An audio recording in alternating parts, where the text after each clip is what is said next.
தமிழகத்தின் புதிய இளம் வாக்காளரை கவரக்கூடிய இளைஞர்கள் மத்தியில் அதிக வரவேற்பு பெற்ற இளம் தலைவர்கள் கிட்டத்தட்ட வருகிற சட்டமன்ற தேர்தலை தோராயமாக பார்க்கிற போது 1,40,00,000 வாக்காளர்கள் 25 வயதுக்குட்பட்ட வாக்காளர்கள் வருவதற்கு வாய்ப்பு இருக்கிறது. அவர்கள் இளம் வாக்காளர்கள் யாருக்கு அதிக வாக்களிக்க வாய்ப்பு பார்க்கிற போது முதலிடத்தில் விஜய் அவர்களும், 2வது இடத்தில் அண்ணாமலை அவர்களும், 3வது இடத்தில் உதவி அவர்களும், 4வது சீமான் அவர்கள் வருகிறார். திமுக அதிமுகவுக்கு மாற்று கட்சியாக விஜயின் தாவ கட்சி என்று மக்கள் நினைக்கிறார்களா என்று பார்க்கிற போது ஆமன் சொல்லக்கூடிய 29%, இல்லைன்னு 44%, ஓரளவு 17%, காசோ 10%. திமுக மாற்று கட்சியாக பார்க்கல, திராவிட கட்சிக்குள்ள தான் பிரிச்சுறாங்க. திமுக கூட்டணியுடைய ஓட்டுகள் இன்றைக்கு புரிஞ்சுங்க. என்னுடைய ஆய்வு தான் கடைசியா இருக்குன்னு நினைக்கிறேன். அடுத்த கட்ட வேற நிகழ்வு நோக்கி போறேன். அதில் ஒரு விஷயம் தெளிவா சொல்றேன். திமுக கூட்டணியுடைய ஓட்டுகள் 13% வாக்குகள் போகிறது. திமுகவிலிருந்து திமுக கூட்டணி இருக்கிற விசிக ஓட்டு பாதி ஓட்டு தாவேக்கு போகுது. விஜய் கொண்டு தானா அங்க வந்துடல. சோ இந்த கட்சிகள் இருந்தாலும் ஓட்டு ஷேரிக்காது. அதிமுக ஓட்டுகள், விசிக ஓட்டுகள். ஆனா இதுல நாம் தமிழ் ஓட்டே போல. எல்லாரும் என்ன சொல்றாங்க, நாம் தமிழ் ஓட்டு போறது கிடையாது. 2020 சட்டமன்றத்தில் திமுக அதிமுக மாற்று நோக்கத்திற்காக சீமான் ஓட்டு போட்டுப்பட்டாங்க ஒழிய விஜய் குரூப்ல இருந்து போல. ஏன்னா சீமான் வந்து தமிழ், மொழி, தேசியம் அந்த பேச்சுக்கள் ஈர்க்கப்பட்ட ஒரு கூட்டம்.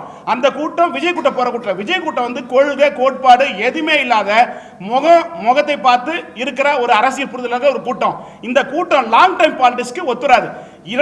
இந்த ரெண்டு கட்சிக்கும், திமுக அதிமுக ரெண்டு கட்சிக்கும் தாவே கட்சி என்று மக்கள் நினைக்கிறார்கள். ஆம் சொல்லுங்க 29%, இல்லைன்னு 46%, ஓரளவு 17%, காசோ 10.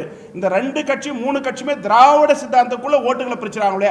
நீட்டை ஆதரிக்கிறாங்களா? நீட்டை இவர் ஆதரிக்கிறாங்க. சோ அகேன்ஸ்ட் ஆஃப் பாலிடிக்ஸ் இல்ல. அப்படிங்கிற போது இந்த திராவிட கட்சிக்குள்ளதான் ஓட் ஷேரிங் ஆகாத ஒழிய மற்றபடி வெளியிலிருந்து வலசாரியுடைய ஓட்டுகள் பெறுவதற்கான சூழ்நிலை தாவேக்காக்கு இல்லை அப்படின்னு புரிஞ்சுக்கலாம் ஈஸியா. அதுக்கடுத்து முன்னாள் முதல்வர் திரு எம்ஜிஆருக்கு நிகரான தலைவராக திரு விஜய் அவர் மக்களை பார்க்கிறார்களா என்று பார்க்கும்போது அதுக்கு நிகரான ஆளு இவர் இல்லைங்க.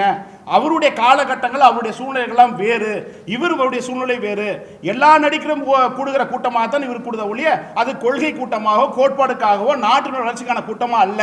இது அரசியல் புரிதல் இல்லாத, தொலைநோக்கு பார்வை இல்லாத ஒரு கூட்டமாக இருக்கிறது. இந்த கூட்டம் திடீர்னு நீரோட இல்லாம போயிடும். மழை திடீர்னு வந்து ஆத்துல போற மாதிரி ஆத்துல போற மாதிரி இது ஒரு இந்த எலெக்ஷனுக்கான ஒரு பிம்பம் வருங்களே. லாங் டைம் பாலிடிக்ஸ் வந்து தாவேக்கா தேராத கட்சியா தமிழ்நாட்டில் எடுத்துக்கொள்ளலாம். அப்படி பார்க்கிற போது எம்ஜிஆருக்கு நிகரானதாக விஜயை மக்கள் பார்க்கப்படல. எம்ஜிஆரையும் இன்றைக்கு பார்க்கிறதும் வேறு, விஜயை பார்க்கிறதும் வேறு. அப்படி பார்க்கறது ஆம் என்று சொல்லக்கூடிய 5%, அது கூட குறிப்பா அதிகமா விஜய் சார்ந்தப்பட்ட ஆட்கள் தான் சொல்லப்படுறாங்க ஒழிய மற்ற காமன் பீப்புள் கேட்கிற அப்படி விஜய்க்கு பெருசா தாக்கமெல்லாம் இல்லை.